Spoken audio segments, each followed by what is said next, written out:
नमस्कार दोस्तों, आज हम लाए हैं आपके लिए बेहद प्राचीन नागपंचमी की कथा। आइए जानते हैं इस कथा के बारे में। प्राचीन काल में एक सेठ जी के 7 पुत्र थे। सातों के विवाह हो चुके थे। सबसे छोटे पुत्र की पत्नी श्रेष्ठ चरित्र की विदुषी और सुशील थी, परंतु उसके भाई नहीं था। एक दिन बड़ी बहू ने घर लीपने को पीली मिट्टी लाने के लिए सभी बहुओं को साथ चलने को कहा तो सभी धलिया और खुरपी लेकर मिट्टी खोदने लगी। तभी वहां एक सर्प निकला, जिसे बड़ी बहू खुरपी से मारने लगी।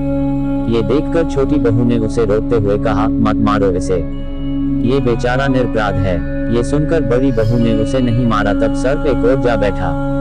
तब छोटी बहू ने उससे कहा, हम अभी लौट कर आती हैं, तुम यहाँ से जाना मत। ये कहकर वह सबके साथ मिट्टी लेकर घर चली गई और वहाँ कामकाज में फंसकर सर्प से जो वादा किया था उसे भूल गई। एक दिन सर्प की माता ने उससे कहा, मैं एक काम से बाहर जा रही हूँ, तू अपने भाई को ठंडा दूध पिला देना। उसे यह बात ध्यान न रही और उससे गर्म दूध पिला दिया, जिसमें उसका मुख बेतरह जल गया। ये देखकर सर्प की माता बहुत क्रोधित हुई, परंतु सर्प के समझाने पर शांत हो गई। तब सर्प ने कहा कि बहन को अब उसके घर भेज देना चाहिए। तब सर्प और उसके पिता ने उसे बहुत सा सोना, चांदी, जवाहरात, वस्त्रभूषण आदि देकर उसके घर पहुंचा दिया। इतना ढेर सारा धन देखकर बड़ी बहू ने ईर्ष्या से कहा, भाई तो बड़ा धनवान है, तुझे तो उसे और भी धन लाना चाहिए।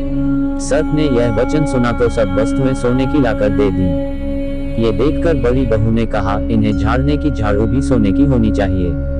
तब सर्प ने झाड़ू भी सोने की लाकर रख दी। सर्प ने छोटी बहू को हीरा मणियों का एक अद्भुत हार दिया था। उसकी प्रशंसा उस देश की रानी ने भी सुनी और वह राजा से बोली कि सेठ की छोटी बहू का हार यहाँ आना चाहिए। राजा ने मंत्री को हुक्म दिया कि उससे वह हार लेकर शीघ्र उपस्थित हो। मंत्री ने सेठ जी से जाकर कहा कि महारानी जी छोटी बहू का हार पहनेंगी, वह उससे लेकर मुझे दे दो। सेठ जी ने डर के कारण छोटी बहू से हार मंगा कर दे दिया। छोटी बहू को ये बात बहुत बुरी लगी। उसने अपने सर्प भाई को याद किया और आने पर प्रार्थना की, भैया रानी ने हार छीन लिया है, तुम कुछ ऐसा करो कि जब वह हार उसके गले में रहे तब तक के लिए सर्प बन जाए और जब वह मुझे लौटा दे तब हीरों और मणियों का हो जाए। सर्प ने ठीक वैसा ही किया।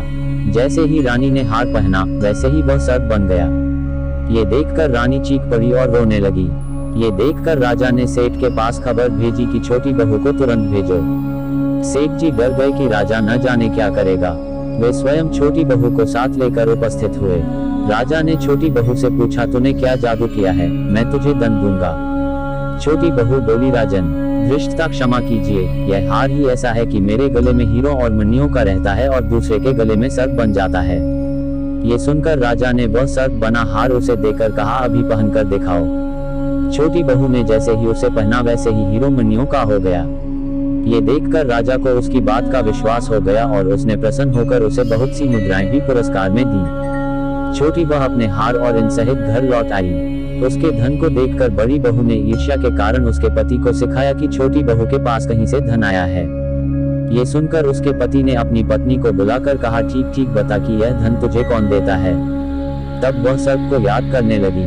तब उसी समय सर्प ने प्रकट होकर कहा, यदि मेरी धन बहन के आचरण पर संदेह प्रकट करेगा तो मैं उसे खा लूंगा। ये सुनकर छोटी बहू का पति बहुत प्रसन्न हुआ और उसने सर्प देवता का बड़ा सत्कार किया। उसी दिन से नागपंचमी का त्योहार मनाया जाता है और स्त्रियां सर्प को भाई मानकर उसकी पूजा करती हैं। लाइक एंड सब्सक्राइब और शेयर करें ज्ञान चर्चा YouTube channel. Thank you for watching video.